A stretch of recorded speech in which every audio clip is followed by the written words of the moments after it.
tous et bienvenue dans ce nouveau numéro On Tour. Aujourd'hui, nous sommes en immersion avec les bénévoles des Restos du Cœur. Nous sommes à Bitche et c'est ici que s'est installée en premier l'association sur notre secteur. Voici une petite présentation.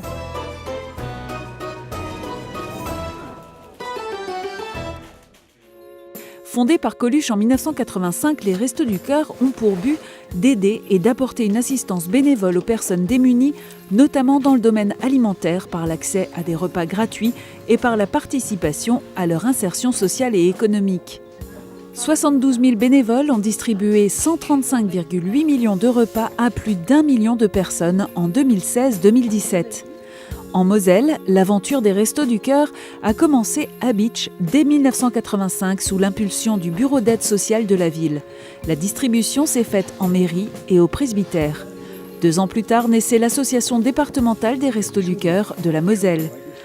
En 1998, 22 antennes étaient rattachées à cette association qui s'est scindée en Moselle-Est et Moselle-Ouest pour des raisons pratiques et de logistique. Aujourd'hui, le dépôt alimentaire se trouve toujours à Bitche. Quant au centre de distribution, il se trouve derrière la mairie. Une quinzaine de bénévoles s'y activent tout au long de l'année, mais le gros du travail, c'est durant la campagne d'hiver. Ce matin, on réceptionne la commande de la première semaine de distribution qui a été préparée à l'entrepôt. Dans les rayons, il reste encore de la marchandise issue de la collecte de mars et de divers dons. Soumis aux mêmes exigences d'hygiène et de sécurité qu'un magasin d'alimentation classique, les lots sont comptés, marqués et enregistrés avant d'être mis en rayon. La 34e campagne des Restos du Cœur peut commencer, tout est prêt.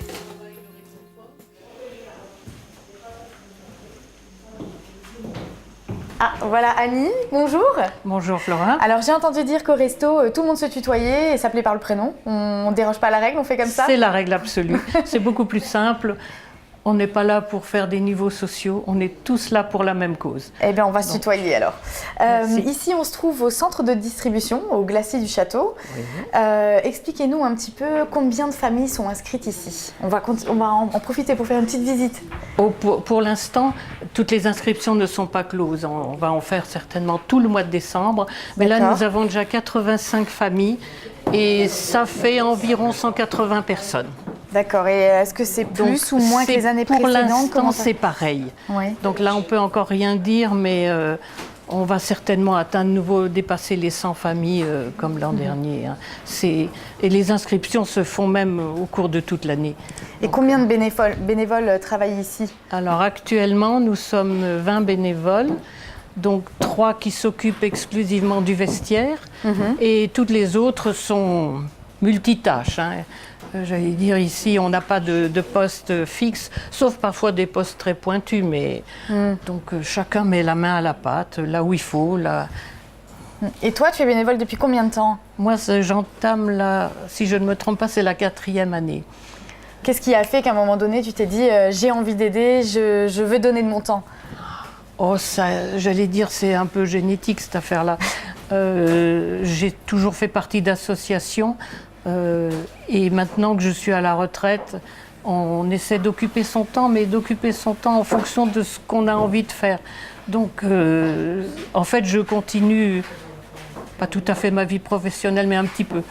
Et en sachant j'estime que c'est une bonne cause d'essayer d'aider des gens qui sont dans le besoin.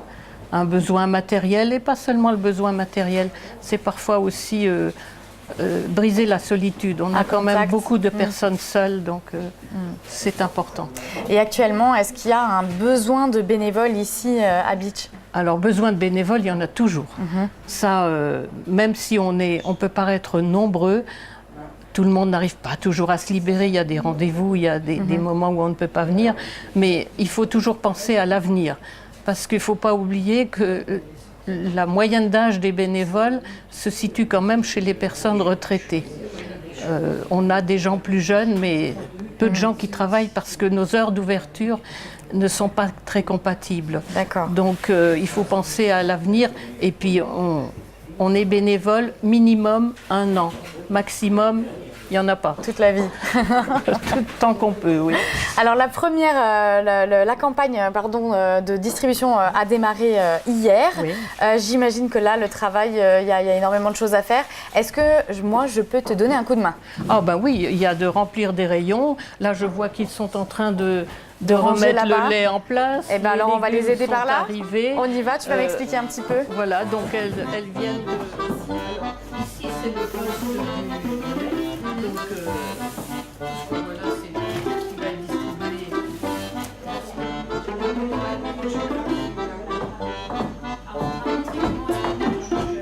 Là, on va ranger les raviolis. Oui. Ok, alors moi, je vais mettre par ici Voilà. et puis tu vas me Voilà, je te guider. les passe. Oui. Alors, tu fais attention à ce que les étiquettes soient bien lisibles D'accord. face à nous. D'accord, De pour manière gagner à ce du que temps quand les et personnes Ok. veulent des raviolis, qu'on n'ait pas à chercher dans les conserves. Dans les rayons, oui. Voilà. Alors toi, Nicole, tu es bénévole depuis combien de temps ici? Eh ben, moi, c'est une longue histoire. J'ai fait partie des bénévoles dans la Meurthe-et-Moselle. Oui. J'avais 20 ans. D'accord. Avec mon mari, nous faisions le dépôt, la distribution et les maraudes. D'accord, effectivement. Donc c'est un travail de plusieurs voilà, années. Voilà. Après, j'ai perdu mon mari qui est décédé Oui. d'un cancer. Oui. Et donc, j'ai interrompu les Restos du Cœur. Oui. Et je reviens aujourd'hui parce que les Restos du Cœur m'ont beaucoup aidé à surmonter cette épreuve. Avec mes 2 enfants. Tu as trouvé du soutien voilà. et... Ils m'ont apporté énormément de soutien. Ils m'ont aidé à rester en haut de l'échelle, pas descendre. Et maintenant que je suis en retraite depuis un mois, je viens leur vouer mes services. Eh ben, c'est très honorable, bravo. C'est un très beau parcours, un très beau témoignage que tu nous racontes. Alors c'est vrai qu'ici, c'est un travail d'équipe en fait, hein, tout ce qu'on voit là. Ah oui, moi je fais le dépôt, je fais les distributions, je vais faire les livraisons aussi. Ah oui. Je suis bénévole sur tous les secteurs des Restos du Cœur et voilà pour apporter mon soutien. Et puis ma contribution, et puis un peu de chaleur à la distribution aux personnes, discuter avec eux, voilà, un moment de convivialité. Voilà. Ah oui, effectivement, c'est un tout. C'est un tout, voilà, puis, c'est vrai c'est une opération humanitaire. Et dans ce monde, on en a vraiment besoin. Vraiment besoin, c'est Et un vrai. sourire, ça fait de mal à personne. C'est vrai. Et puis il faut dire que toutes les denrées que vous voyez ici, en fait, elles proviennent de l'entrepôt de Beach. C'est lui en fait qui distribue le stock dans tous les autres centres de distribution en Moselle-Est. Et vous allez voir qu'en ce moment, c'est l'effervescence. C'est fort en bac, oui. 450 mètres carrés d'espace de stockage. Voici l'entrepôt des Restos du Cœur de Moselle-Est. C'est d'ici que partent toutes les marchandises distribuées par les 12 centres de Moselle-Est. Le vendredi matin, les bénévoles s'activent. Alors aujourd'hui, donc, on a reçu le matériel la semaine dernière et en début de semaine. Donc le mardi, mercredi et jeudi matin, on réceptionne les camions. Et le vendredi matin, on prépare tout. On prépare la marchandise qui va vers les centres. Alors préparer, ça veut dire que nous, on reçoit tout le matériel sous forme de palettes, comme on peut voir ici. C'est des palettes de 800 kg, 1 tonne, avec un seul matériau dessus. Et après, les centres, en début de semaine, nous envoient le nombre d'inscrits par centre. On introduit ça dans l'ordinateur, un ordinateur spécifique des Restos du Cœur, qui, en fonction du nombre de gens et du matériel qu'on a à mettre ensemble, on met le tableau ensemble et l'ordinateur va calculer exactement ce qu'il faut comme nombre de boîtes de haricots, nombre de raviolis, nombre de toutes les boîtes de façon à faire des rations équilibrées, protéiques, aussi bien en protéines, lipides, glucides, de façon à ce qu'ils aient que chaque fois qu'on distribue quelque chose au centre de distribution, ils aient une ration équilibrée. Tout ça, c'est notre stock. Couscous, là on a des faillots, etc. Donc on commande tout ça. Tout ça, ça nous est livré par Paris, Restos du Cœur de Paris, et on en reçoit aussi des dons. Notre objectif cette année, et ils nous ont dit clairement, il faut qu'on arrive à faire ce qu'on appelle 45% de substitution. Ça veut dire que tout ça, c'est des produits que les restos à Paris ne nous envoient plus et que nous, on doit se débrouiller pour trouver. Voilà, le centre de Sarreguemines, tout est prêt, et lundi, ils viennent chercher ce matériel. Ici, là, vous avez par exemple Phare et Bersulaire, c'est pas encore fini là, hein. Il y en a encore, on met des palettes devant. Et donc, on prépare pour chaque centre les quantités de légumes, de café, enfin tout, pour que ça puisse répondre au nombre d'inscrits de ce centre. Dans notre région, c'est les centres qui viennent chercher. c'est les communes qui mettent à disposition des camionnettes et on les remercie parce que c'est quand même un effort important. Ailleurs, c'est souvent les restos qui eux-mêmes sont chargés. C'est pour ça que nous, on arrive à faire encore des tonnages livrés relativement bas. On est parmi les plus bas au niveau France. Donc même un petit entrepôt, il trouve que c'est très bien parce qu'on travaille à flux extrêmement tendu. C'est-à-dire qu'on a 15 jours de stock. Ça, tout le matériel que vous voyez là, en stock, dans 15 jours, il n'y a plus rien. Tout part. Donc, on a pour 15 jours et demi. La troisième semaine, on n'a plus assez, on est obligé de commander. Les semaines qui viennent s'annoncent très chargées pour les bénévoles. Entre les livraisons, les préparations et les expéditions, c'est entre 25 et 27 tonnes de marchandises qui passeront chaque semaine par ici et entre les mains des bénévoles. Et j'ai rejoint Joseph à l'entrepôt. Alors dis-moi, c'est plutôt vide ici aujourd'hui? Ben oui, c'est vide depuis la fin de matinée, parce que tous les centres sont venus récupérer le matériel qui était destiné pour la semaine 1 des Restos du Cœur. On compte semaine 1 à partir de novembre, et il ne reste plus que Styrin et Saint-Avold qui viendront demain matin. Récupérer et cette opération se renouvelle toutes les semaines. Ils viennent vider cette zone en attendant, et dès que cette zone est vide, on fait venir les camions pour réapprovisionner le stock. D'accord. Voilà. Alors c'est quoi concrètement ton rôle ici à l'entrepôt? Alors mon rôle, c'est plutôt la gestion, gestion de l'entrepôt, aussi bien en amont du matériel, on commandait les matériels, faire venir, ranger, et puis gérer l'arrivée et gérer informatiquement tout est géré informatiquement au Resto du Cœur maintenant, et donc tout ce qui rentre et qui sort, une vraie gestion de stock. C'est un travail nouveau pour ceux qui sont retraités, mais c'est intéressant, c'est passionnant, et puis bon, voilà. Et qu'est-ce qui t'a fait devenir bénévole? À quel moment tu t'es dit j'ai envie d'aider?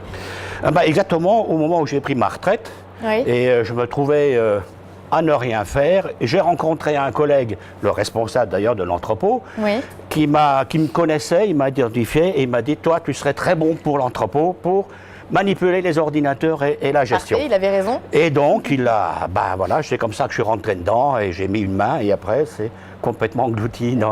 Mais je le fais avec plaisir encore. Et est-ce qu'il y a un besoin de bénévoles ici, un profil particulier, des compétences particulières?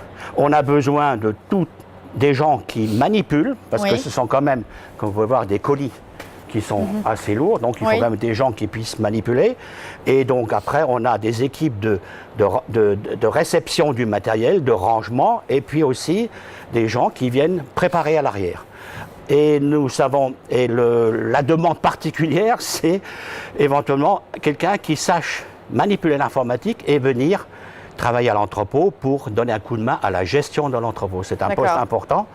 Ça fait maintenant une dizaine d'années. Aloïs, ça fait 15-20 ans qu'il est là. Et on aimerait bien avoir un relais derrière pour que s'il nous arrive quelque chose, il faut qu'il y ait quelqu'un qui puisse faire continuer la vie de cet entrepôt. Voilà, l'appel est passé. En tout cas, tous les coups de main sont les bienvenus. Et puis, si on connaît assez bien l'aide alimentaire de la part des Restos du Cœur, on connaît peut-être un petit peu moins tout ce qui concerne l'action sociale mise en place. Et vous allez voir l'exemple de Schorbach. Regardez. Accompagnement social et accompagnement à l'emploi, voici deux volets peu connus des missions des Restos du Cœur. Depuis une vingtaine d'années, une structure d'insertion œuvre à Schorbach dans d'anciens locaux de colonies de vacances. Son rayon d'action couvre toute la Moselle-Est. Ici, on trouve 12 logements de résidence sociale temporaire et d'urgence. Les personnes accueillies sont accompagnées par un travailleur social et des bénévoles. La structure propose aussi un chantier d'insertion.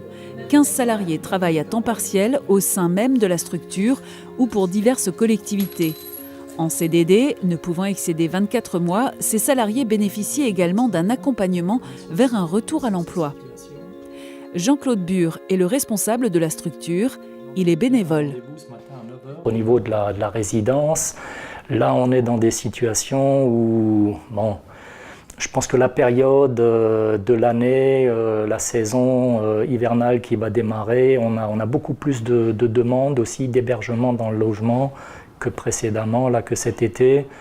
Et on a toujours l'un ou l'autre des logements qui est vacant parce qu'au moment d'un départ, on a besoin de les remettre en état, on a besoin de les refaire à neuf. Donc sur les 12 logements qu'on a, c'est vrai, ils ne sont pas tous occupés. Mais je pense que cet hiver, on va tous les remplir. À Schorbach, comme ailleurs, au Resto du Cœur, on manque toujours de bénévoles. La majorité d'entre eux sont des retraités. Les bénévoles n'ont pas besoin de qualifications particulières, il suffit d'avoir un peu de temps et la volonté d'aider les autres. Parfois, une simple présence et une écoute suffisent à recréer du lien social pour les personnes accueillies ici. Alors la récompense du bénévole, c'est de voir parmi le public qu'on accueille, que ce soit des salariés ou des résidents, que leur sortie d'ici soit entre guillemets positive. C'est qu'ils sont arrivés ici avec un certain nombre de difficultés sociales, financières, etc. Et avec l'accompagnement qu'on leur propose ici, on arrive à résoudre énormément de problèmes. Alors on n'arrive pas à amener tout le monde vers l'emploi ou vers une formation qualifiante à la sortie du chantier. On n'arrive pas à trouver un logement pérenne pour tous les résidents qui passent par ici. Mais il y en a heureusement et chaque sortie entre guillemets positive est une réussite. Et voilà, c'est la récompense pour les bénévoles qui donnent un coup de main, mais pour les salariés de la structure également.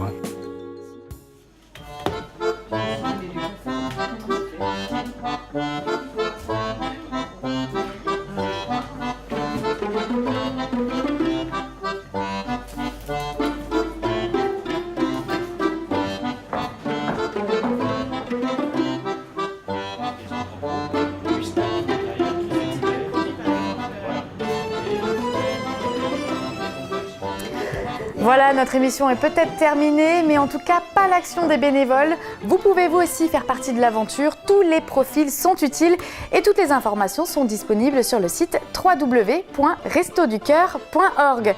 Et puis, comme on dit ici, on compte sur vous!